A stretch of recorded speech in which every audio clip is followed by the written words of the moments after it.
That's what it all boils down to. Those 5 DHV spikes we keep talking about, those are, well, DHV, demonstrations of higher SNR value, survival and replication value. A girl has this overwhelming desire to align with the man who has value, right? But also an overwhelming desire to protect her already existing value from being taken. That's why she dresses up, dolls up, goes out, but goes to a loud club, hangs out with her friends, gets protected by them.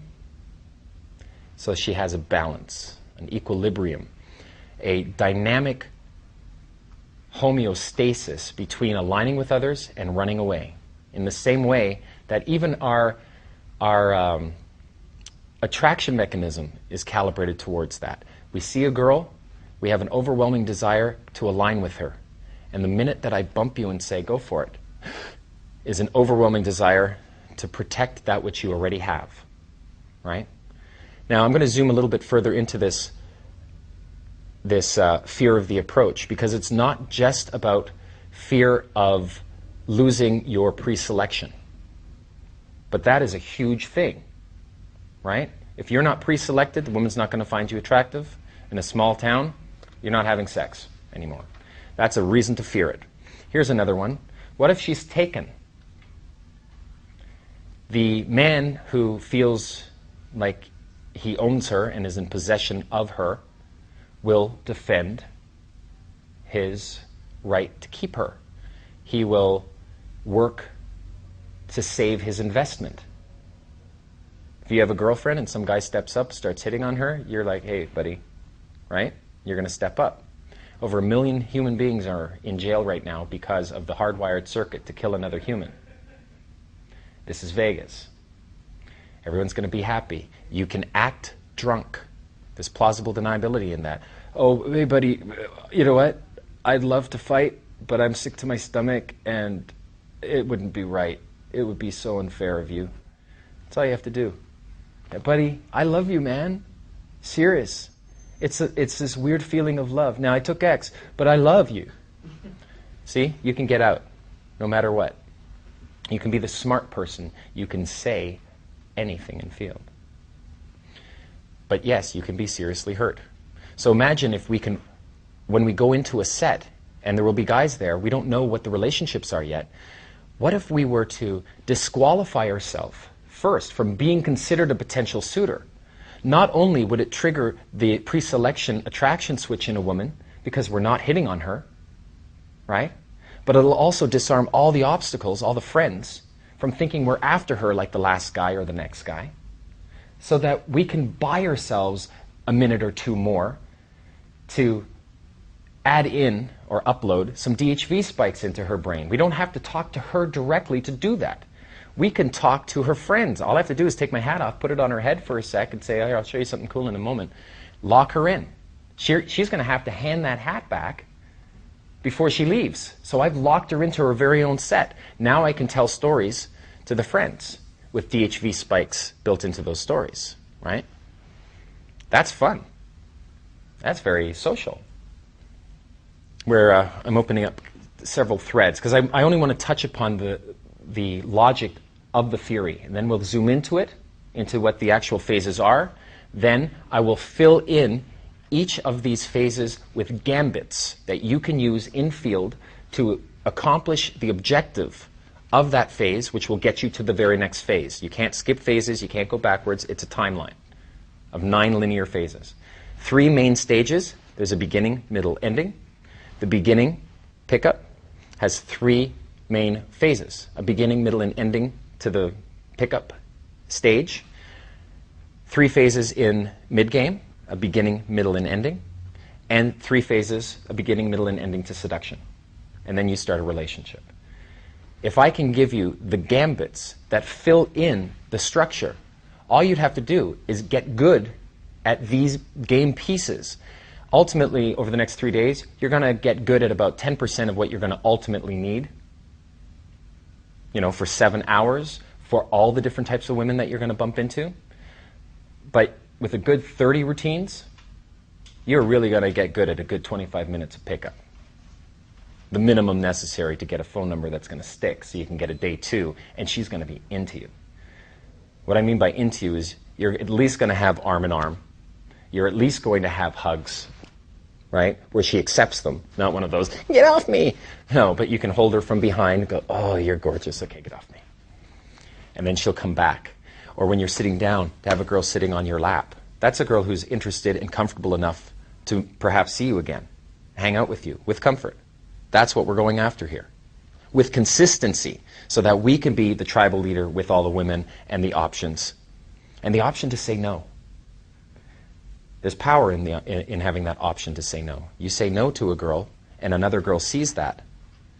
She knows that you could say yes. Right? You must have value for that girl if you could say yes. And that value must be translatable to any other girl. Okay, the 4 levels of game. Let's get into here. First, there's cryo. You ever hear of that? Cryogenic game. It's not cold approach pickup, which is what we're all here for, and we're all here to ultimately master cold approach pickup. You know, you're either a pickup artist or you're not. If you're not, at least you're not playing the game and getting yourself hurt. If you're a pickup artist, you have to be good. It's like being either no belt or black belt. If you're any belt in between, you'll just know enough martial arts to get seriously hurt. Right? It's the same thing here. Either you're an AFC, average frustrated chump, or a PUA, pickup artist. There's no in between. Right? Pickup artist in training is still a pickup artist because you're going out consistently. Right? The cold approach pickup happens, or why we call it that, is because the whole room that we enter into is cold. Not just the one girl. Cryogenic pickup is freezing cold. It's you versus the girl. Girl standing in front of a magazine rack all by herself, and you walk up. That is cryogenic. You don't have social proof. You don't have pivots, or the pivots are females that are friends of yours that are on your arms for pre-selection demonstrations. You don't have wings. She doesn't have any friends. You can't demonstrate your personality obliquely to her by having a dialogue with her friends. It's cryogenic. It's freezing cold. She's never heard of you before, seen you. It's really tough to play that game. That is not where we start this game. It's what we call bonus rounds. You know, if you bump into a girl in the daytime, right? That's always fun, right? But personally, I'd rather get the girl that is in the magazine rather than the girl who's in front of the magazine rack reading the magazine, right? Women are very rarely alone. That's why we do cold approach pickup. And it's great training for cryo. But do not start in cryo. Single approaching sucks. You can go in direct, you can go in, meaning you can convey your interest by saying, wow, you are absolutely beautiful. I wanted to find out if there's more to you than meets the eye. Is there?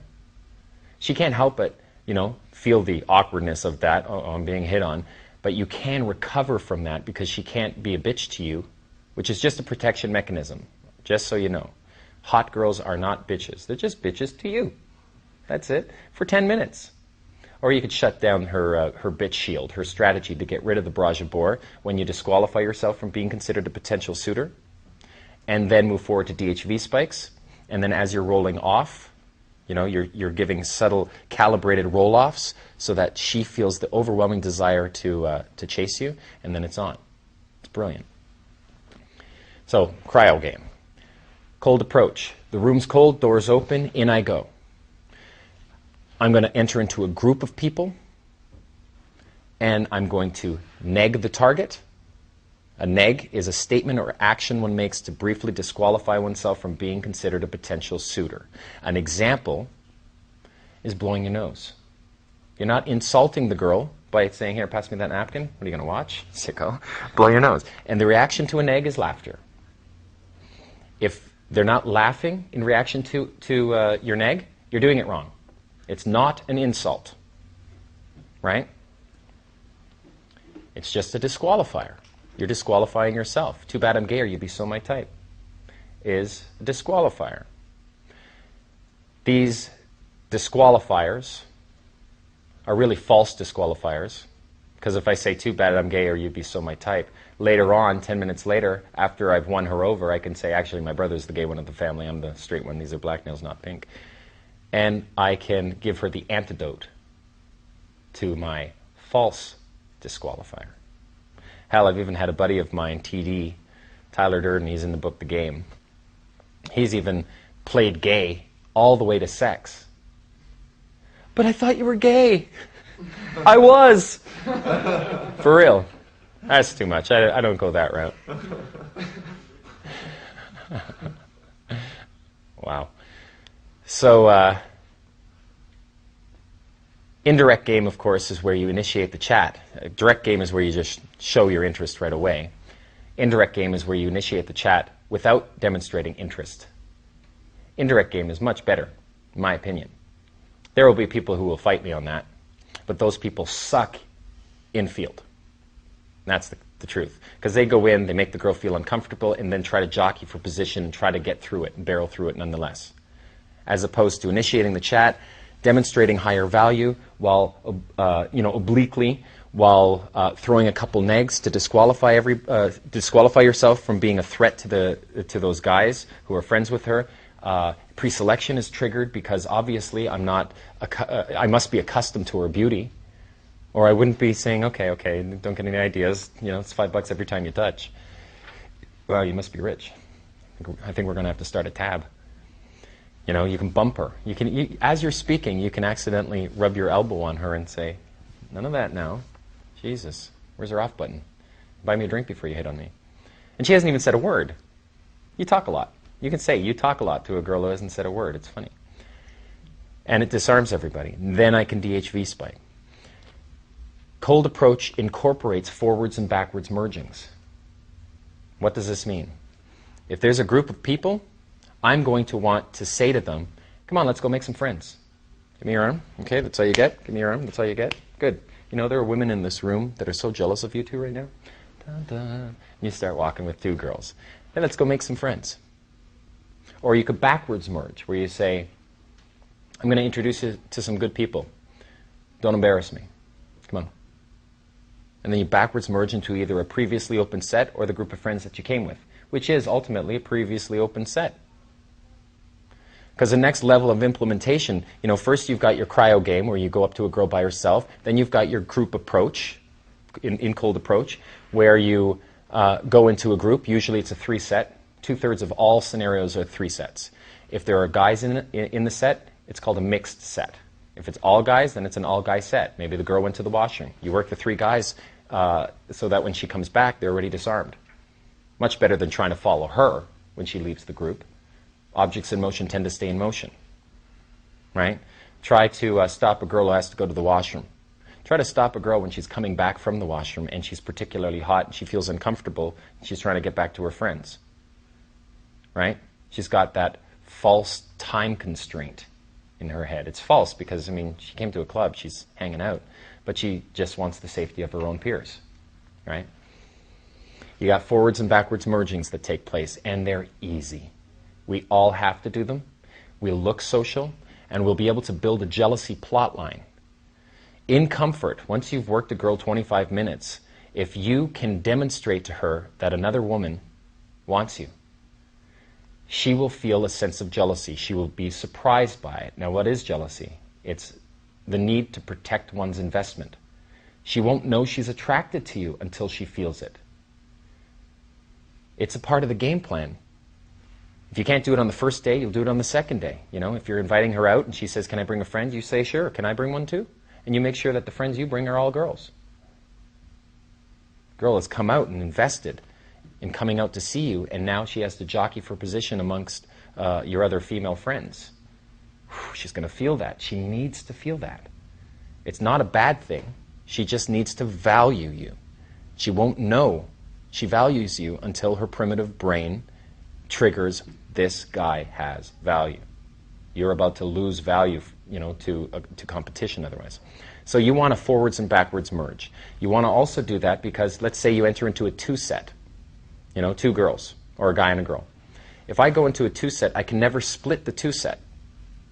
If I split it and isolate my target, it leaves the obstacle alienated by him or herself like a loose cannon coming back and trying to, get back in the conversation.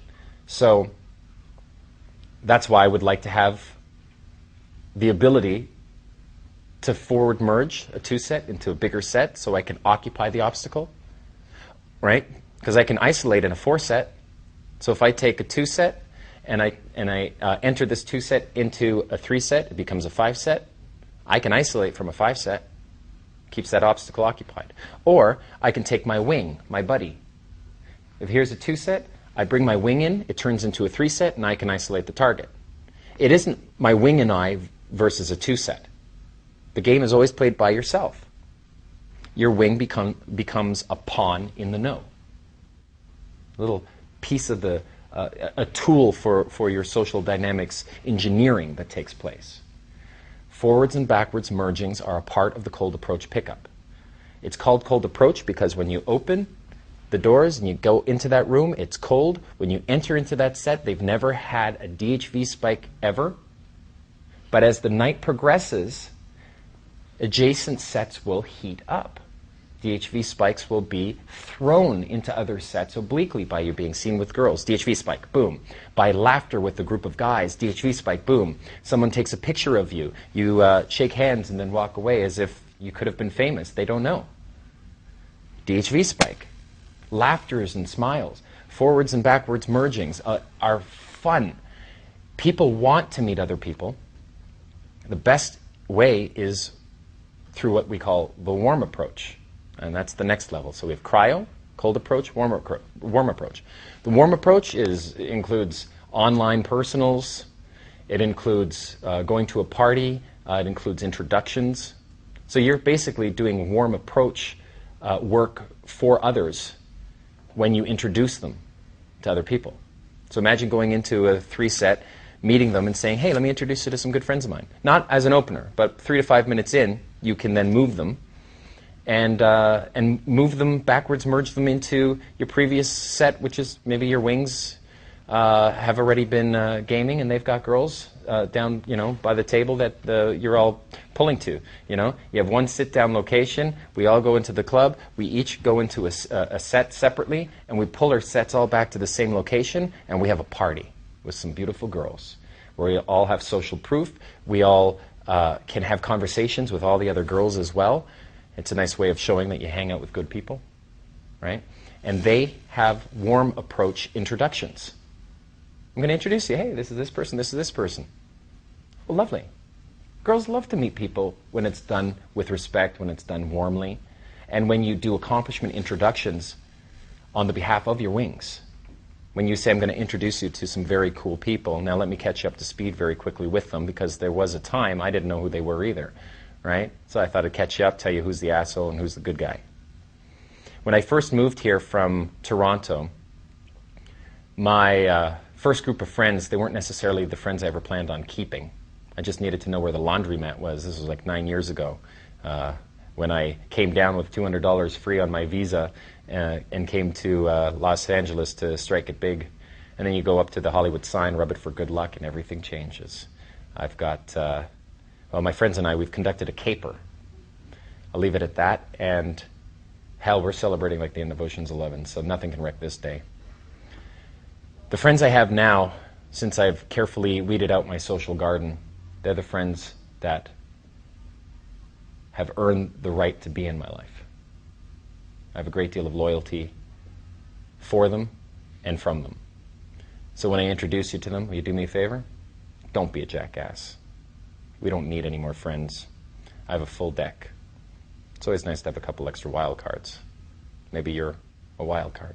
Come on. See, you can do an accomplishment intro for your friends so that when she meets them, it'll be an honor. And then your friends can take over the set, and you can lean back, and then they can whisper, oh, how do you know Mystery? Yeah, he dated a supermodel. Boom, done. We got another DHV spike embedded up into her head thanks to one of my wings. Right? You get 15 DHV spikes, those 5 ones hit again, and she will choose you over any other man. The idea is to make sure that those DHV spikes are believed. They'll be believed if they come from other people. More believed. They'll be believed if you pepper in negs, Disqualifiers, you're disqualifying yourself, but then DHVing. Disqualifying, DHVing, disqualifying, DHVing, right? If there are 4 people and you say that you get along with this person, you get along with this person, you get along with this person, and you get along with this person, you could be a kiss ass. But if you say you get along with this person, you get along with this person, you get along with this person not so much. But you 3 are awesome. That tension in that 4 set is necessary.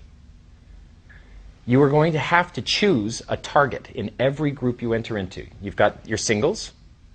You can open directly or keep it indirect. You got your 2 set. You can open, but you got to keep them together like a single until you merge it forward or backwards so that you can turn or transform or transmute the set from a 2 set to a 3 set or more. Then you can isolate your target. You've got your 3 set. Most of them are 3 sets. And what's the difference between a 3 set, a 4 set, a 5 set, a 6 set, all the way up to an 800 set or more? Even this is 1, 2, 3, 4, 5, 6, 7, 8, 9, 10, 11, 12. I've got 13 people in this room, right? This is a 13 set. You can all hear me. It's quiet, right? There's no difference between a 3 set and a 13 set, except talk louder. Make sure they can all hear you.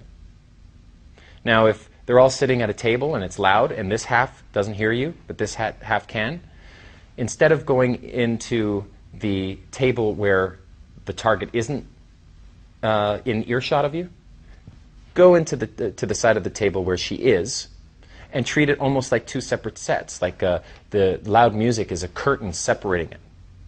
So if there's 10 people, 5 here, 5 here, I'll go into the 5 set here with the target in it, befriend all of them, make sure they all hear. It's called group theory for a reason. You need the entire group to be engaged. You can't just talk to one of the obstacles and not be heard by the target or anyone else, because then you're going to have to repeat the same material again, and those DHV spikes that you were embedding into him to disarm him are the same ones you're going to have to use on the whole group again anyway.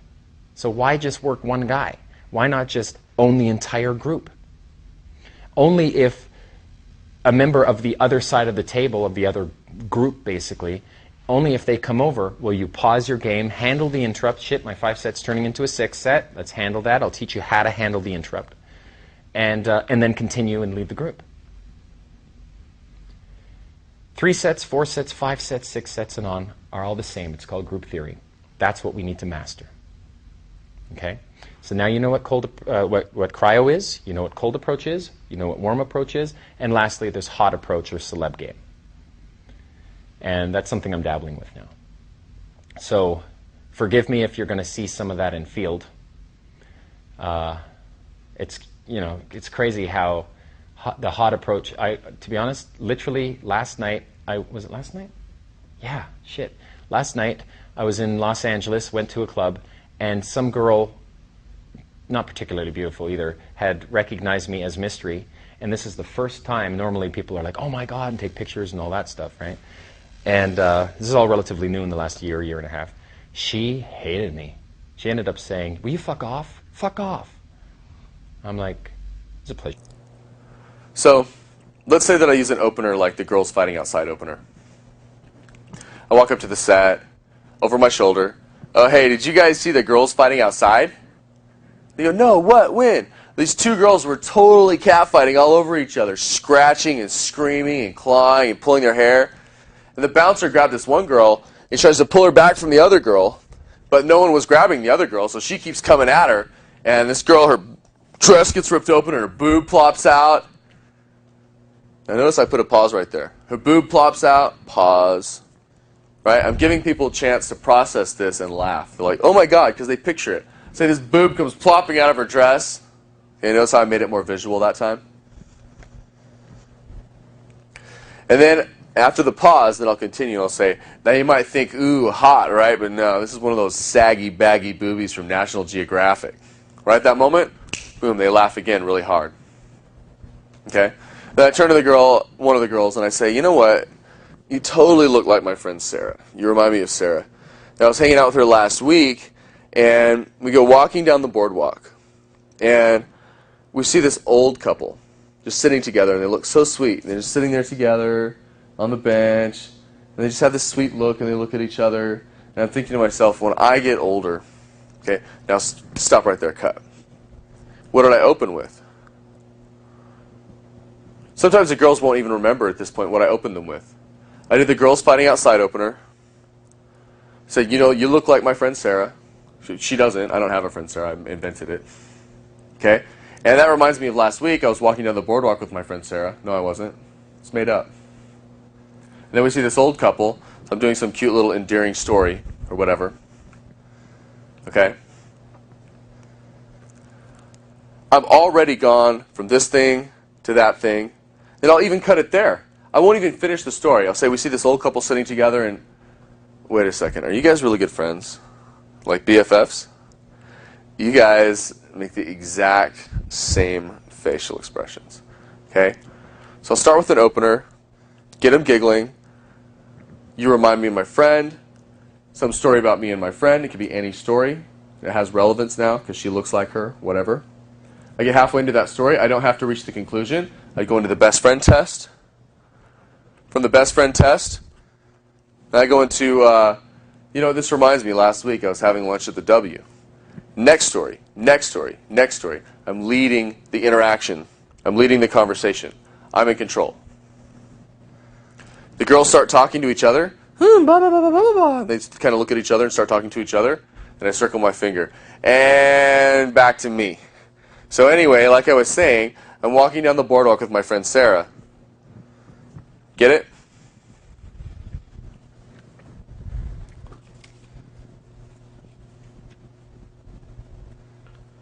Okay.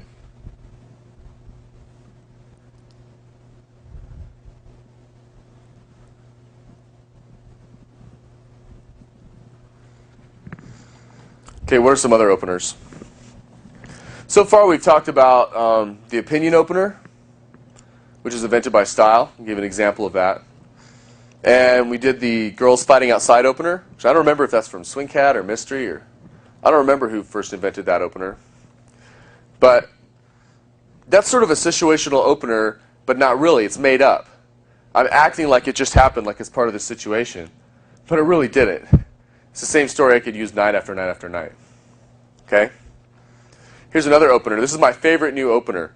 I call it the Dirty Dancing opener. Anyone who knows that movie Dirty Dancing, which is every girl's favorite movie, it seems like it's like Star Wars for girls. So there's a pivotal scene at the end where Baby is sitting with her parents, and the big dance scene is coming up, and Patrick Swayze walks up to the table. And there's a line that he uses where he says, "Nobody puts Baby in a corner." Okay? It's a critical line from that movie. Then she gets up and she dances with him, and they do the final dance scene, and he lifts her up in the air, and she learns how to trust him and let go and enjoy being lifted up or whatever instead of having trust issues. And her father sees her as a woman for the first time. That's the big emotional climax of the movie. So I'll walk into set and I'll be like, "Okay guys, what movie is this from?" Nobody puts Baby in a corner. And they'll be like, oh my God, Dirty Dancing, I know that one, right? There's always at least one chick. They go ape shit. They go ape shit for this opener. It's great. I recommend you field test it 10 or 20 times and you'll see what I'm talking about. Hey guys, all right, I really got to get back to my friends, but what movie is this from? Nobody puts Baby in a corner, okay? Now another thing that's really good for getting into set is, remember how I said to always be laughing, always be smiling, always be dancing, always be in a good mood. Like you just, yay, yay, woo, woo, right? That should be the vibe. I should go into set like that. Because if I come off carefree and unaffected and just having a good time and whatever, right, then I don't come off like the guy who's trying to get something. I don't come off like the guy with the agenda. Okay? And this is what's important. So I'll walk into a set dancing and singing.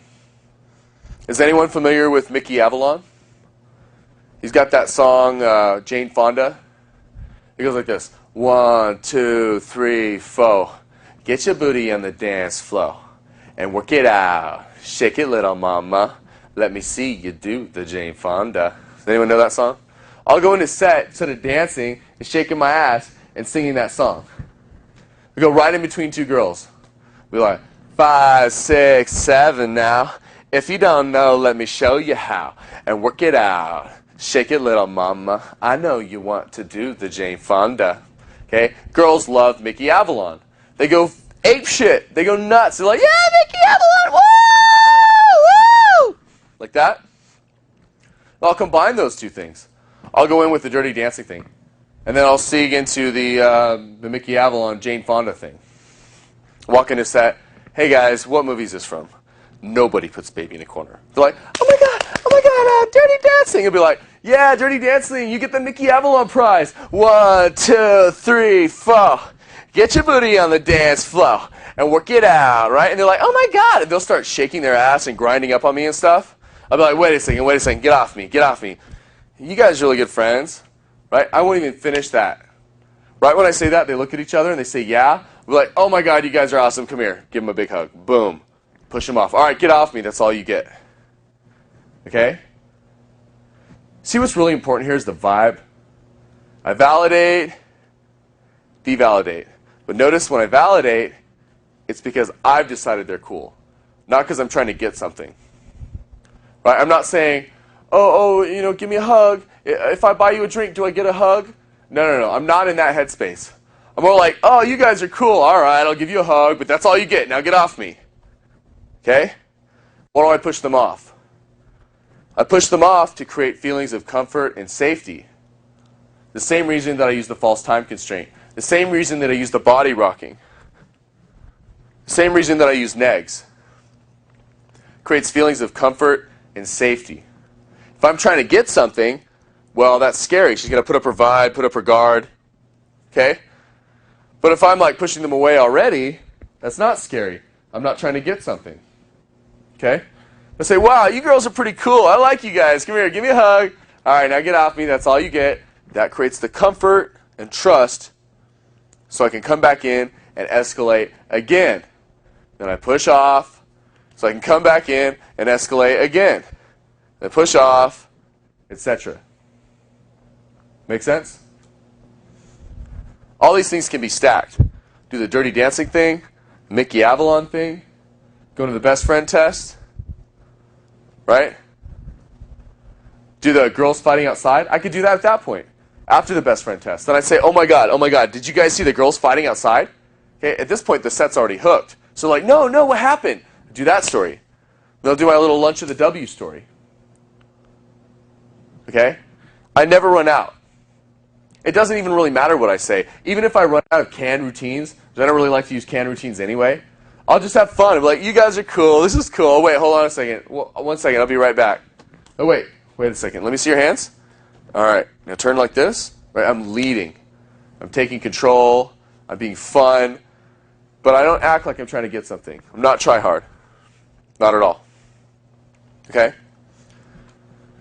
So as you can see, what's really important isn't the words of the opener, it's the vibe of the opener. If you come in needy, clingy, try hard, hovering, wanting, it's scary, it's creepy, it's weird, the girls want to get away.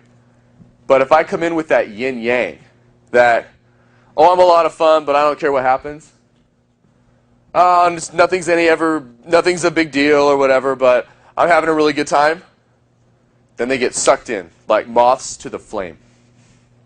Make sense? It doesn't really matter what I say. It matters the vibe that I open with. I want to come in, no big deal, whatever, I don't care, relaxed, having fun, laughing, smiling, dancing, it's cool. Weird response from a girl, I didn't even notice, whatever, it's cool. Having a good time no matter what. Okay? This is the vibe of a good opener. You can use opinion openers, and I recommend that you practice them. Pick one and go out and practice it 100 times or 500 times. You can use situational openers. You can use direct openers. I might just walk right up to the set. I say, guys, look, I saw you standing over here, and I wanted to come say hi. Okay? Now, right at that moment, I've conveyed balls because I walked right up and said something and was honest about my feelings, like right away. That's ballsy. So I get some value off of that. They'll be a little attracted. But I've also telegraphed some interest. Okay? So I don't want to look like I really want it so bad. But like, oh, it was interesting to me. I might as well come over and see what's up. If I get a negative response, okay, That's fine. I'll indicate some disinterest of my own, raise value, and then come back in and test again for another response. Remember one time I was at Saddle Ranch in LA, and I went over to a set and I opened direct. I said, hey guys, I saw you standing over here. Seemed pretty cool. I want to say hi, get to know you. Well, actually, I didn't say get to know you. That's a little too much. Say, I just want to say hi. I'm Chris. And I had obviously, even still, demonstrated a little bit too much interest. And because of that, the girl looked at me and she said, actually, we're in the middle of a private conversation right now. Which, if you hear that once, then you'll believe it. You'll be like, oh, okay, I'm sorry. Go, get back to what you're doing. But, once you've heard that 100 times or 1,000 times, you realize it's just a line and every girl uses it. And it's, like these days when I hear that, oh, we're in the middle of a private conversation right now, or we're having a really important conversation. I'm like, oh, yeah, okay, all right. I don't even take it seriously anymore. Okay? But it's definitely an indicator that I had telegraphed too much interest. So what happens is, when I'm getting these indicators of disinterest, that I want to give an indicator of disinterest of my own, demonstrate higher value, and then they should hook better at that point. Okay? Now, Saddle Ranch is right across the street from Sky Bar. Sky Bar is a hot venue in LA. It's a difficult place to get in. If you can just go over there at midnight and walk right in, that means that you know people hook up at Sky Bar, you're a cool guy or whatever. Okay? So here's what I said to those girls. She says, we're in the middle of a private conversation right now. And I was like, actually, I was on my way out anyway. Me and my friends are going across the street to Sky Bar. But I want to stop and say hi to you guys first because you seem pretty cool. Okay? Notice what I've done there? First, I indicate disinterest. Oh, yeah, I was actually leaving anyway. Me and my friends are going over to Sky Bar. Boom. Then I demonstrate value. Sky Bar. Oh, he's got an in. He's socially connected. Okay? So I show some disinterest, take away their validation. I convey value. I'm going to Sky Bar. Then I give them another window. And I say, well, I just want to say hi to you guys on my way out. And then one of the girls, the one who was bitchy at first, she continues to be bitchy.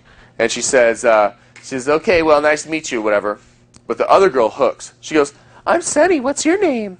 I say, oh, I'm Chris. Nice to meet you. Check this out. You know what? You guys look like you're from Texas or something. You have that Texas look to you. Okay? So notice, direct openers work. They're good. They're worth practicing. But they also give away a little bit of your value. They show your cards. They show, hey, I wanted to talk to you. You didn't just happen to be here, but I actually wanted to talk to you specifically. Okay? Because of that, girls will tend to put up their shields more when they get a direct opener. That's fine. What's really important is how you react to it. If I get all pissy and I'm like, well, fuck you girls then. Fuck you. I don't need this shit. Okay? It shows I was a loser guy. They were right to get rid of me in the first place. Let's talk for a second about proximity. When you have higher value, girls will come stand near you. They're not necessarily even aware of what's happening. They're not aware that they're doing this. Okay? They're programmed to do this. They're programmed to stand closer to high-value guys and farther away from low-value guys. They may be aware of this or not, but they don't have to be aware of it. It happens at an unconscious level. For example, I first walk into a bar.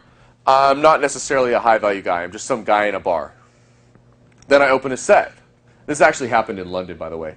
So I open a set, and I'm talking to a couple girls. They weren't the hottest girls in the bar. There may be a couple fives, a couple sixes, whatever. But at least I'm in set talking to people, talking to girls, instead of standing there by myself, holding my drink to my chest, looking around the bar. So I'm talking to these girls, and now what happens is a couple eights walk in, and they walk across the room, and it was early in the night, so it was still an empty room.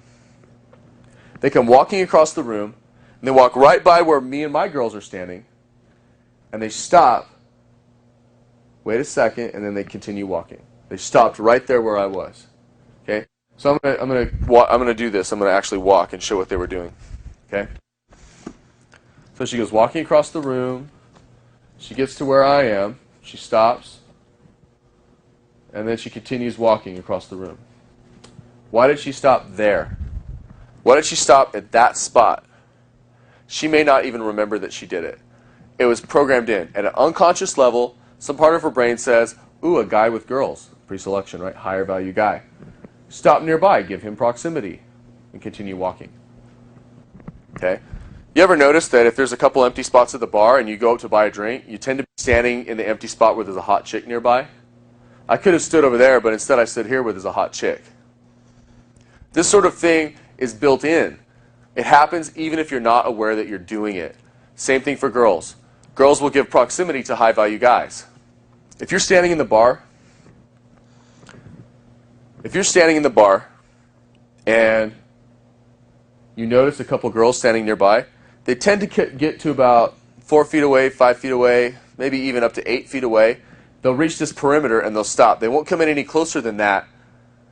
They'll just reach that perimeter and they'll stop. And they won't even face you. There might be a girl standing 5 feet away facing the other direction from me. But she's giving me proximity. She may not even be aware that she's doing it. But because she's giving me proximity, that means when I open her, she'll open positively. She'll open up. It doesn't even matter what the opener is. Remember, she's already interested. That's why she's giving me proximity. So all I really have to do is basically just give her an excuse.